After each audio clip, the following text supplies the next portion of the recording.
Kenny Roberts, who's in pole position today, second with Barry Sheene, who sadly takes no part. We understand, incidentally, that Barry may be fit enough to watch with us. If so, Barry, our good wishes, of course, go out to you.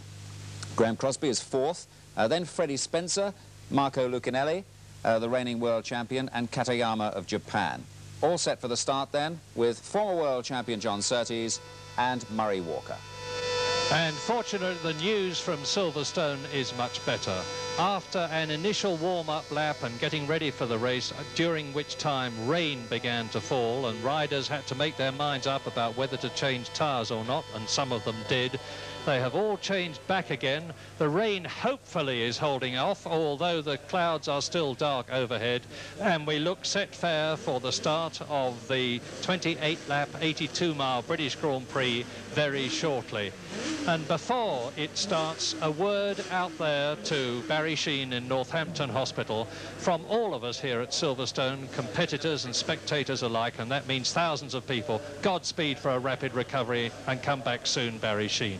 But down there on the grid, the people who were going to be competing against Barry, and in particular, number 3, Kenny Roberts, who on his V4 Yamaha, which he opted to ride at the very last moment, having also tested the Square 4, and alongside him, Roberts in pole position, faster than Barry Sheene's record lap, is Franco Uncini, who leads the World Championship. Then third fastest, Freddie Spencer, the brilliant young American, 20 years old, on the 3-cylinder works Honda.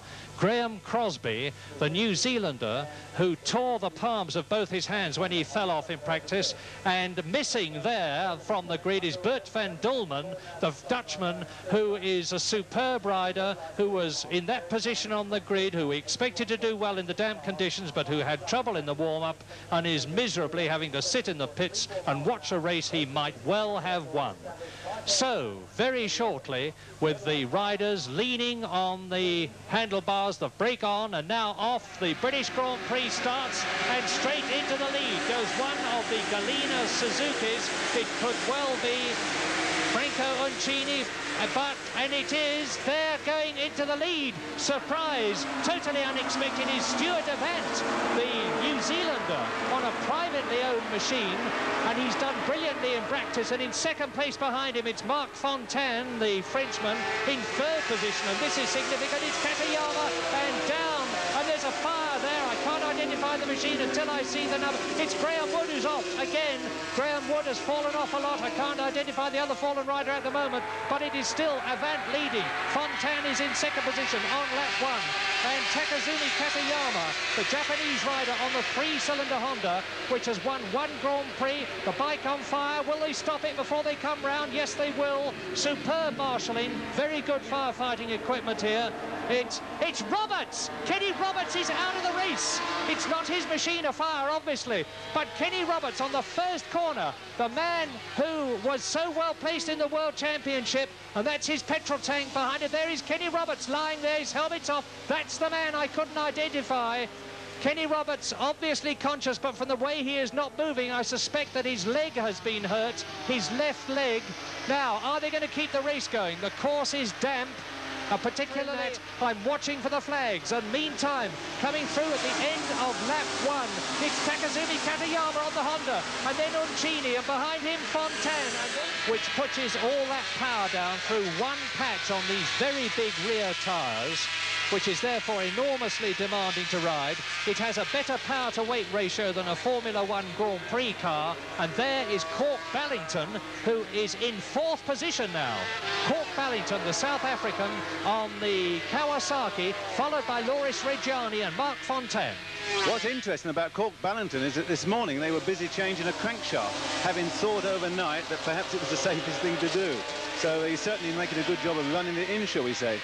There is only one 500cc works Kawasaki, and that is it. And the rider, ex-250 and 350 double world champion, 4 times a world champion, Cork Ballington, number 8, who comes from... Well, the gigantic crowd, as ever, at Silverstone is certainly seeing a wonderful British Grand Prix. It is amazing how year after year this race produces the very, very highest standard of Grand Prix racing, and that in a year where the standard has been very high anyway.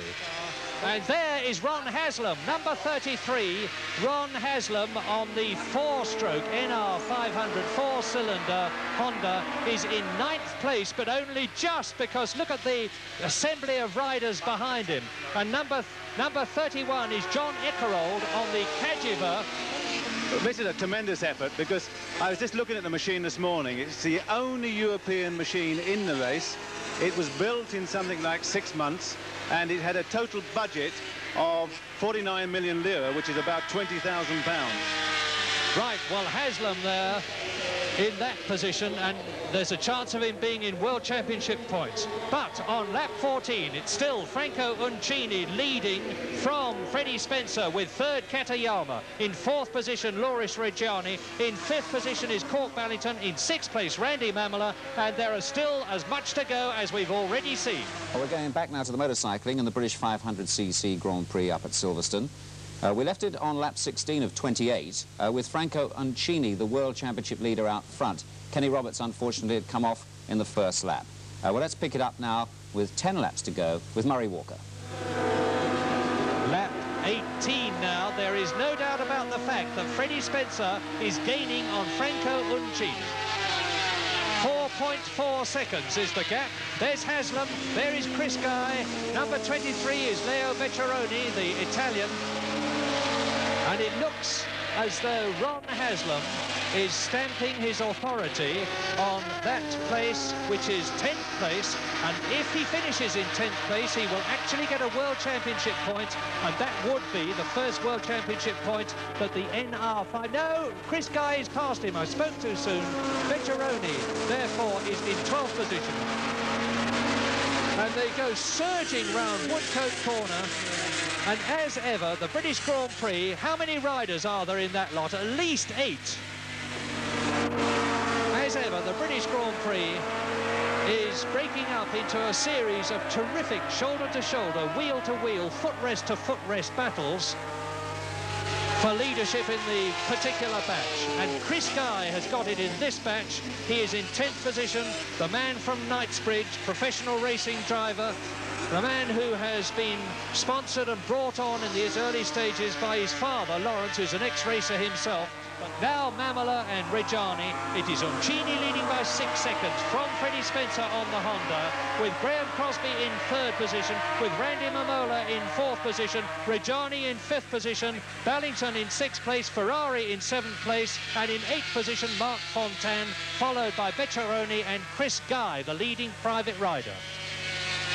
That the British Grand Prix 500cc event of 1982 has been won by Franco Uncini, who has underlined his superiority by also creating a record lap and leading Freddie Spencer home by about 6 seconds, with Graham Crosby in 3rd place. Reggiani, Uncini's teammate, in 4th position. In 5th place, Randy Mamola, and that's a good ride for him.